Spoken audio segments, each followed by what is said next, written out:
Pergunta do amigo João Cunha, que nos enviou. Meu querido, queria pedir um favor em especial. Que você publicasse um vídeo sobre mães que perdem seus filhos recém-nascidos. Como se dá o processo de desencarnação? Alguém vem buscá-los? Por que isso ocorre? Pergunta muito boa. E de antemão mando meu abraço aqui para João Cunha, meu amigo e meu irmão. E digo que essa é uma pergunta que angustia, que aflige muitas mães, muitas genitoras e também pais que têm a experiência dolorosa de terem os filhos recém-nascidos desencarnados, né?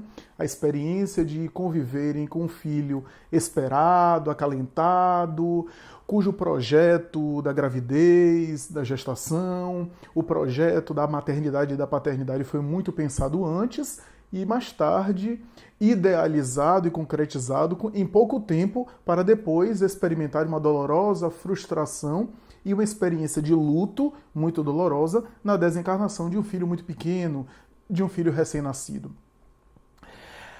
À luz do pensamento espírita, estamos diante quase sempre, porque cada caso é um caso, não dá para generalizar, então o que eu vou falar aqui não dá nunca para generalizar, porque cada espírito tem a sua história, tem a sua biografia, não posso necessariamente aplicar uma regra absoluta, geral para todos, mas genericamente falando, a literatura mediúnica diz que esses casos de desencarnação muito rápida, isto é, esses casos cuja reencarnação durou muito pouco tempo, né? Alguns meses, alguns dias, às vezes até algumas horas, né?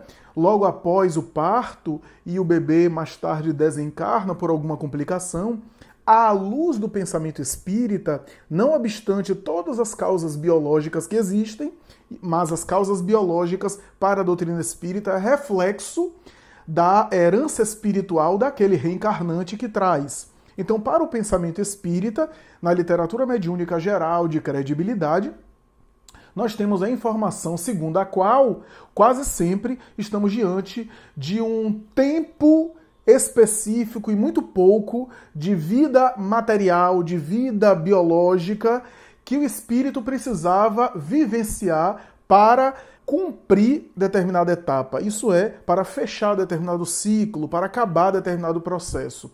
Então, quase sempre, essa vida infantil muito curta é herança de alguma coisa que ficou interrompida, alguma situação que ficou mal resolvida em experiência anterior. Vou ilustrar aqui com um exemplo, que não é um exemplo único, mas é um exemplo banal para você ter uma ideia. Digamos que eu experimente uma doença terminal, essa doença vai me fazer caminhar para a desencarnação. Estou nos últimos momentos da minha experiência no corpo, na minha vida biológica, não obstante o prognóstico de morte, ainda que seja algo muito fatal, é incerto, porque a gente tem casos na medicina de alteração, de um aparente milagre na medicina, quando todas as esperanças já haviam sido derrubadas, né? Onde não havia uma expectativa de vida maior, senão cuidados paliativos, e quantas vezes casos surpreendentes na medicina que chamam a atenção e que surpreendem as expectativas e o prognóstico, porque todo prognóstico é uma espécie de presunção. Aliás, como diagnóstico também. Digamos que eu esteja num caso de doença terminal, esse caso vai me conduzir realmente à desencarnação e, por precipitação, por rebeldia, por inquietação, por falta de paciência, eu opto por antecipar esse momento através do suicídio ou da eutanásia. Eutanásia é essa que, no caso da escolha do paciente, se traduz também espiritualmente como suicídio.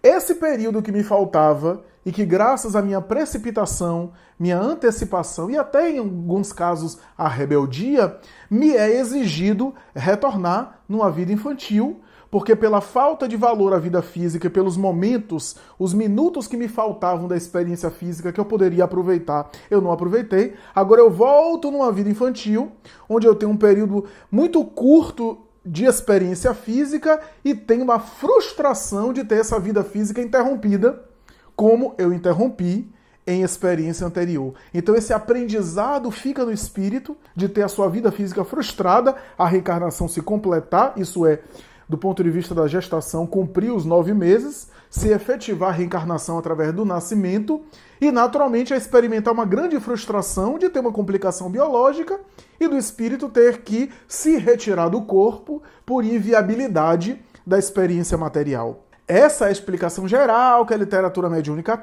traz, mas é claro que cada caso é um caso. Genericamente falando, estamos diante de uma vida interrompida ou de um período que faltava ao ser espiritual. E por outro lado, os pais que estão diante dessa experiência não vivem essa experiência a esmo, ao acaso. Muitas vezes estamos diante também de uma recuperação moral, de um avanço espiritual e de uma provação, de um teste doloroso, bem se vê, muito doloroso, só quem passa é que sabe quanto é doloroso isso, passar por essa experiência e ter a experiência da maternidade e da paternidade frustrada. Ter a expectativa, ter a ansiedade, viver a expectativa, a idealização, o sonho, né? Acalentar a programação da maternidade e da paternidade e, de repente, logo após o parto, o bebê falecer, o bebê evoluir para o óbito e os pais experimentarem uma grande frustração, uma grande decepção. Também os pais, genitores masculinos ou femininos, não estão ali por acaso. Também estou dizendo de maneira genérica, porque há casos que são individuais, voluntários, uma prova que o espírito pediu voluntariamente, sem ter necessariamente compromisso com o passado. Mas, genericamente falando, estamos diante também de uma recuperação moral, espiritual do passado do sujeito. Quando muitas vezes nós, no passado, e todos nós temos deslizes nesse sentido, nos equivocamos na área da paternidade ou da maternidade. De diversas formas. E aí cada um traz a sua bagagem e o seu equívoco. E às vezes nos equivocamos em conjunto. Seja, por exemplo, pela prática do aborto, o abortamento, onde infligimos a alguém a frustração de ter a vida física interrompida no início da gestação, que para o espírito é uma frustração, seja na negligência para com os deveres da paternidade e da maternidade, ou seja, eu não dei valor àquilo, e aí experimento a experiência de ter a expectativa, de me programar de acalentar os sonhos, de envolver família, de as pessoas saberem que eu estou grávida ou que minha mulher está grávida e de repente ter essa vivência moral, essa experiência espiritual de frustração, né, de interrupção, que gera, de alguma forma, sofrimento moral. Né? Todos esses sofrimentos da Terra que abatem o moral, que fazem a criatura amadurecer, estão, de alguma forma, relacionados às suas necessidades espirituais, às suas demandas espirituais, seja por regularização de pendências do passado espiritual, seja por necessidade do espírito avançar mais e que ele solicita determinados testes, determinadas experiências. Para o mundo espiritual, a ideia não é fazer a gente sofrer, né? Porque nem todo sofrimento faz a criatura evoluir, crescer, amadurecer. Mas aqueles sofrimentos que abatem o nosso moral, que nos afetam a ponto de fazer com que a gente viaje para dentro, que a gente reflita, que a gente amadureça a visão de vida, nos torna criaturas mais sensíveis, criaturas mais empáticas e mais amáveis, ainda mais amáveis, se a gente já é, ainda mais amáveis para com relação aos outros. Um pai e uma mãe que passa por uma experiência dessa, naturalmente que ele sente e ele se coloca no lugar de outra pessoa que passa por uma experiência semelhante. Ele sabe o que é isso.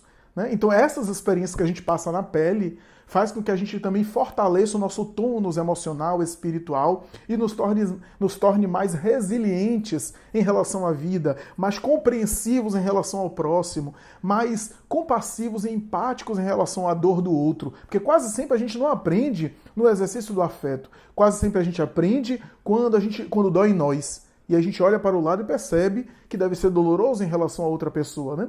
Porque a gente não tem registro antes. É também compreensível nesse sentido. Então, a depender de como os pais vivam essa experiência, extraindo da dor e do sofrimento, é claro, que deve ser muito grande, aquilo que é de melhor no sentido de fazer amadurecer, crescer, que o casal se fortaleça ainda mais nos laços afetivos, na amabilidade, no afeto. Isso tudo é contabilizado, isso tudo é levado em consideração, porque o importante não é a experiência do sofrimento, mas o que é que eu retiro do sofrimento em termos de crescimento interior.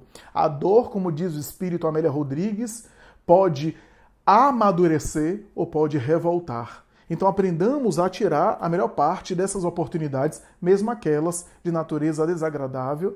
O processo da desencarnação desses seres pequeninos no corpo, porque o espírito é muito antigo, às vezes é muito velho, inclusive o espírito em experiências, se dá de maneira bem natural, conforme acontece com os outros tipos de desencarnação. Aliás, no caso de um recém-nascido, os laços que ligam ele à matéria são laços mais sutis, não são laços totalmente fortalecidos, porque a reencarnação, embora se efetue por ocasião do nascimento, né, começa na fecundação, se efetua por ocasião do nascimento e se completa de maneira plena ou atinge a plenitude da reencarnação no momento em que o indivíduo entra mais ou menos na puberdade, saindo da infância, onde o espírito se apropria realmente do patrimônio total do corpo, do seu sistema nervoso central, e aí revela a sua personalidade naquela mudança da transição da adolescência para o início da vida adulta, onde o espírito apresenta-se como é, com as suas características, com a sua personalidade, e que na infância estava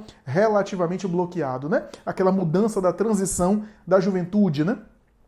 Então, nessa fase de recém-nascido, os laços que ligam o espírito ao corpo pequeno, ao corpo ainda em formação, são muito sutis, o que, de alguma forma, pode favorecer o desligamento de maneira mais suave, de maneira mais tranquila. No caso de uma desencarnação dessa, de um recém-nascido, que é o cumprimento de uma provação que o espírito já sabia, é importante dizer isso às pessoas, inclusive aos pais, embora isso não console, mas serve de explicação.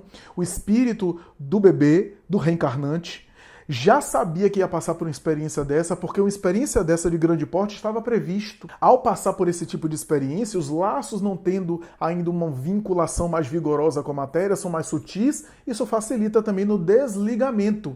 Esse desligamento é mais suave. E é claro, passando por uma provação dessa, o espírito tem todo o amparo, tem todo o cortejo de assistência, de ajuda espiritual no desligamento, seus guias espirituais, espíritos ligados à família, que amparam o ser ali que está desencarnando, dando conforto a ele, ajudando no despertar. E o despertar é feito de uma maneira suave, tranquila, como sendo uma espécie de sono que o indivíduo adormece, e depois de algum tempo acorda e começa a se dar conta de que dia é hoje, que oração e assim por diante, né?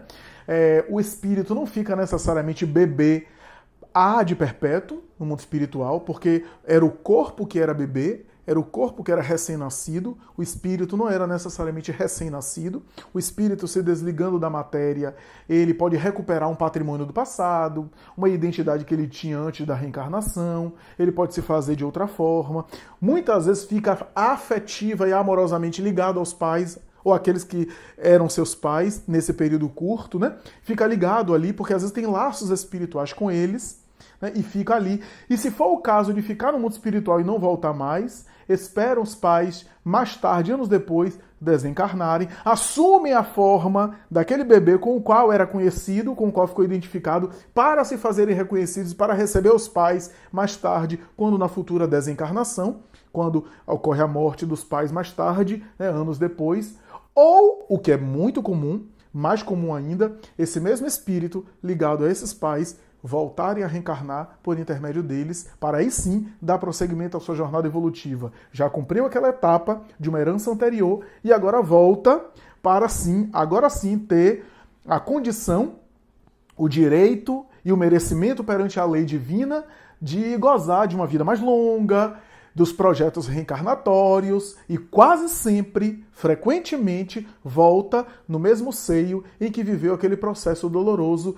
de uma reencarnação curta, de uma existência muito curta. Eu diria aos pais, se for o caso, e se tiverem condições materiais, condições de saúde, condições orgânicas, se abram novamente à paternidade, que possivelmente esse espírito regressará, retornará. Aliás, já se encontra possivelmente no seio, na atmosfera da família, preparando-se para um retorno.